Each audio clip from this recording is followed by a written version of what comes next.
This is Bhava session on September 1st, 2012. Question by Acharya Shrii Ma. Where is the origin of the erotic Tantra practices in the West? Is it coming from Panchamakaras or from some practices for couples, originally meant only for spiritually developed persons?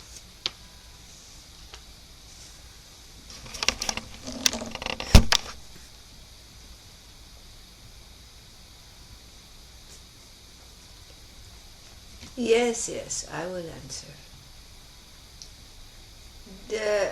First of all, you cannot say it is from one source because there are a number of different traditions of the sexual tantra thought.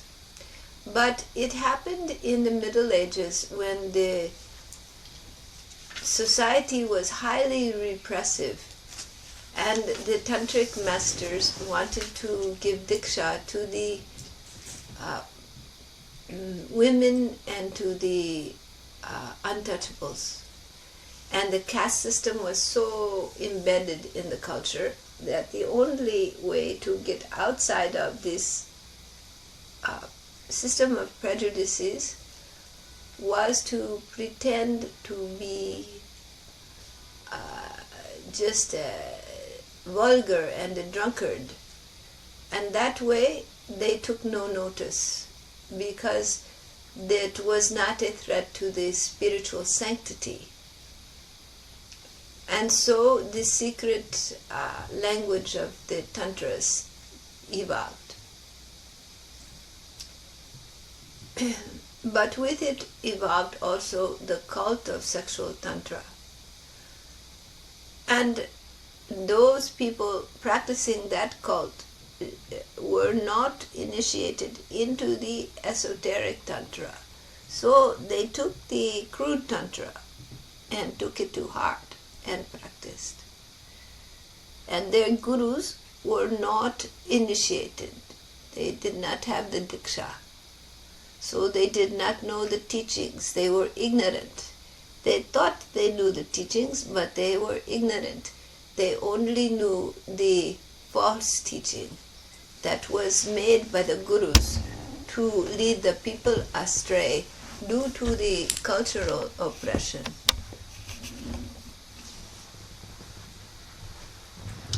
So out of that period in history evolved this crude tantra. It has its own teachings, it has its own approach. Regarding sexuality and the use of sexual vital forces in the subtle tantra, I can only say that the crude or physical sphere is only to support the spiritual development and nothing else. So there can be no tantra in which it is purely physical and there is no psycho-spiritual development. If there is not psycho-spiritual development, it is not tantra.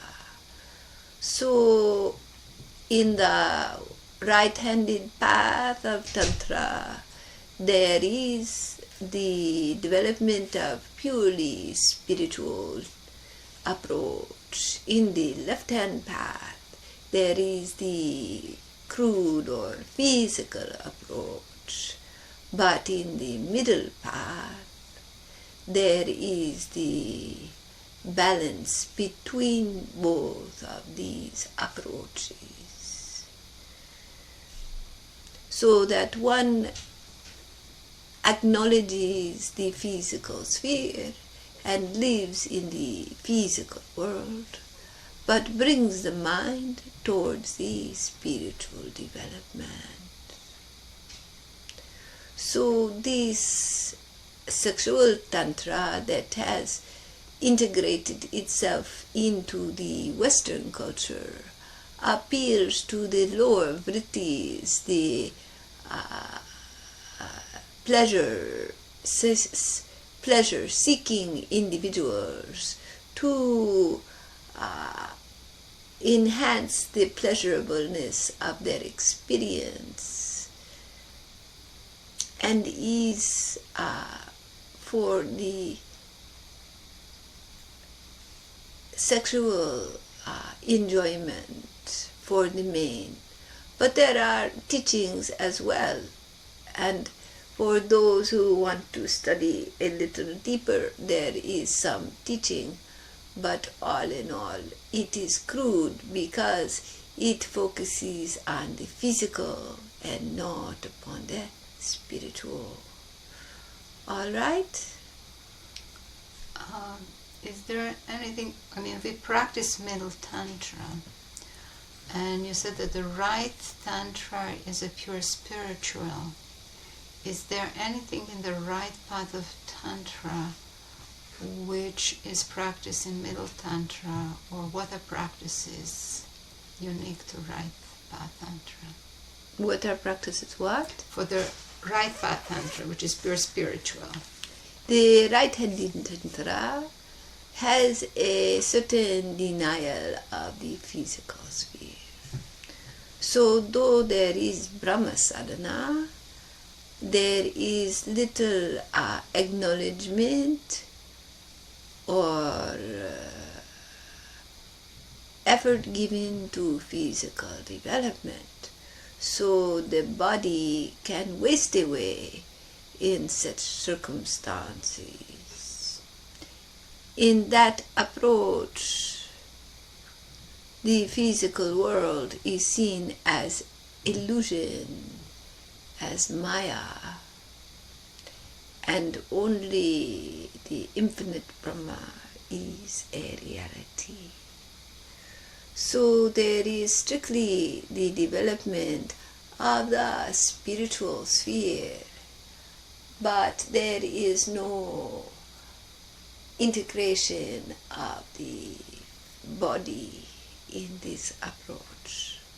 That is why the yogis say it is superior to follow the middle way, because as long as you are in this physical world, one cannot deny its existence. It has a relative existence, a relative truth. And so one must take that into account and give practices that integrate the body, the mind, as well as the spiritual freedom. All right?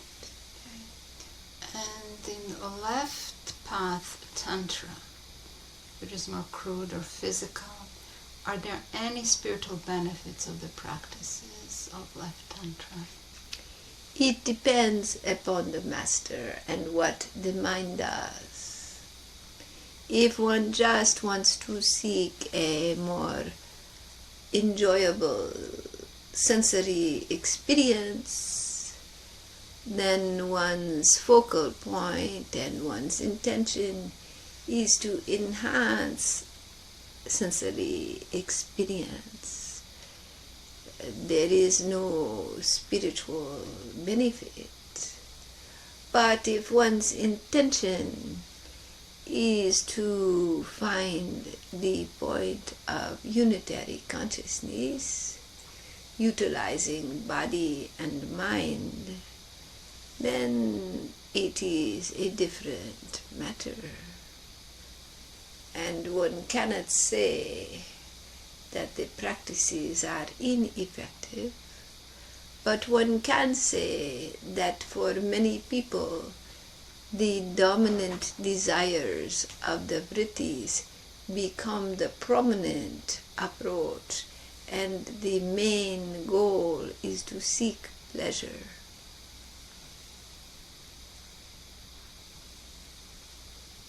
All right?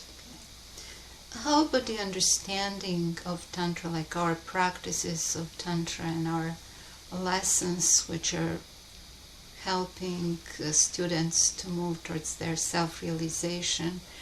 In some other schools, I hear about the tantric rituals and things like that. So what is that in kind of ancient tantra and present tantra, the difference in how those rituals are formed for the benefits of realization? These rituals which utilize the sexual energy and the male-female energy to pull the energy up towards the spiritual, they are done in Tantra, yes.